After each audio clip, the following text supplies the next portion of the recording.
We invited Congressman Brian Bilbray to come and speak and debate. He said he could not come, that he was in transit from D.C. After some votes. I'm not quite sure what he's voting on. The Congress has been out of session for some time, but maybe it's homeowner association or something. I asked the crowd if we needed, if we should still give time to Scott Peters, his rival, and it was pretty clear that we should. Now, I've watched Scott Peters' career for some time, and so this isn't going to be a cakewalk, but I think we'll have a good discussion. So let's start. Welcome, thank you, first of all. Thank you. Scott's a port commissioner, former council president at the city of San Diego, and now running for Congress. Right. So why are you, hassling the new owners of the UT with all these fake emails that you keep doctoring up?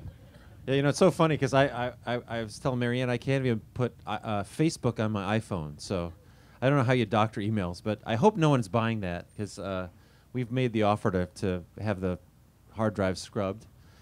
But it really is an amazing thing when you get a person in a position like Mr. Lynch's trying to intimidate a port commissioner into not doing his job. And so I just wanted to say that we did go ahead with the Dole lease. I tried to be as respectful as I could to his position and his concerns and responded to them. And I thought that, the port's done our job. And I'm always going to stand up for people working on the waterfront and for the military, frankly, the Navy, which uses the Marine Terminal as a strategic port for loadout and supply of our troops in the Middle East. So just for some quick background, there was a proposal and then an eventual deal signed for the 10th Avenue Marine Terminal between Dole Food Company and the port, a long-term lease. And the UT CEO has other vision for that property at 10th Avenue Marine Terminal, which would turn it into a sports complex and a stadium. And he said that if they sign this lease, he emailed Scott Peters and said, if you sign this lease, we'll be forced to have the UT lead a campaign to disband the port. Just to be clear, why is it so important to keep the port? Well, I think the port's... is it something, a layer of bureaucracy we could just get rid of? There's all sorts of ways to govern anything. I think one of the advantages of the port is we work with the whole bay and the tidelands as a whole. And by the way, I think it's been a tremendously successful organization. If you look at all of the tourism development along the waterfront, we've got 2 cruise ship facilities, we've got 2 marine terminals, we've got a tremendous opportunity in Chula Vista, which we just got permitted. We're expanding the convention center. The port is an organization that's really working to create jobs and improve. We just opened a new park and are redoing the Embarcadero.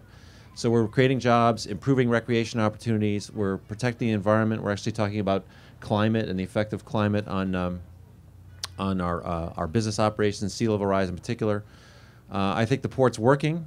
We're doing good work, and it seems to be a good way to address the bay as a whole. Okay. I'm going to get into something that we just have to deal with. In 2002, one of our he became our editor. He wasn't actually a reporter for Voice. Voice didn't exist. He went to a meeting where the city council was faced with a big balloon payment if the pension system continued in the same direction it was heading. The manager of the city proposed that the city council once again make a deal with employees that would relieve them of this responsibility, this big payment to the pension system. He said that they would plead with the employees to relieve the pension system of this payment from the city in exchange for increasing their benefits. This was offered as a way to protect the city from brutal cuts. And I remember your staff explaining to us, well, if not that, what would we have done?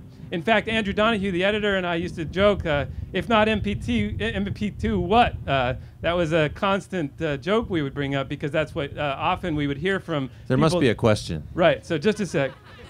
So in Congress, undoubtedly, you're going to be faced with a similar dilemma. Staff will come up with a scheme that will help you avoid potential pain and would keep things on the surface okay. How do we know you will make a different type of decision then when the country's at stake, not just the city? Well, it's a great question, and thank you for asking it. As you know, my opponents made a a point out of talking about my pension record from 2002, but not the rest of it. So let's put a little bit more on to your question. First of all, the city had 30 years of bad habits, not funding its pension, borrowing against the pension, and unfortunately, as you pointed out, I did continue those habits in the early part of my term. I have to tell you, though, we realized that we had a problem, we recognized it, and we took action to solve it. And we paneled a pension reform commission to tell us what to do. We had 2 outside experts come in, tell us what went wrong, how to fix it. We did some of the things that California just started this month. We did them in 2004. We ended pension underfunding. It's now illegal in San Diego. The California teachers haven't made a pension payment since the 90s. We required our employees to pay the larger cost of their benefits, which also helped the pension deficit. And we held the line on raises essentially since 2004. Folks haven't had a raise to the employees' credit, and they don't get enough credit. Finally, we negotiated a pension system for new employees that'll save about $22 million a year after it's fully deployed. Now, there's more work to be done, and in particular, the thing that was just passed, Prop B, there's a lot of continued negotiations over salaries that have to happen to continue to work on the deficit. But the point I'd make, Scott, is that San Diego has led the way in actually taking on the problem. The SEC's own monitor called us a model. San Diego's a model for other cities to follow. The work's not done, but you contrast that to Washington, which is exactly the point, where they have had a long period of bad behavior, and they haven't even started. So I think San Diego provides a good model. It was a difficult time. There was a lot of blaming and name calling. We tried to work the problem, but San Diego provides a good model. At the end of the day, no one would call Washington a model for other places to follow. Well, so because you work to change things afterwards, that means that we can trust you not to make a decision like that in the future? I'll make mistakes. I think everyone makes mistakes. You know, and that decision was a mistake. And I'll work to fix my mistakes if I make them. You know, I think on balance, as I said, Washington hasn't even started. I think you can look at them and say, when are you going to get started with this serious budget problem? We've got this sequestration thing that threatens 30,000 military jobs. It will send us back into recession. That's what they've given us. And I'd like to know kind of who do we hold responsible for putting us in that position? Well, so one of the highlights of most of the reforms that have gone through at the city level have been for future generations. Future employees now won't get a defined benefit pension. There's future health care changes. It's always for the future, and that's the same discussion that happens nationally too. We'll protect Social Security for the current people who get it, or for people over 55, but in the future they're not going to get it. Medicare, same thing. Different angles on that theme. Are you? Do you support? Starlight pause. How will you address issues like that? Is it easier to pass pain on to the future generations? Well, you know, we can save Medicare. We can save the benefits that Medicare provides by making appropriate cuts to expenses.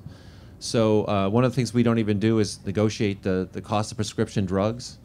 We don't really do all we can to eliminate fraud. We don't take advantage fully of electronic medicine and wireless medicine. And we have a sick care system that rewards kind of procedures and visits and not so much prevention and those kinds of things. We can really reduce the cost and still provide that safety net. But we haven't even started in Washington. That's my point.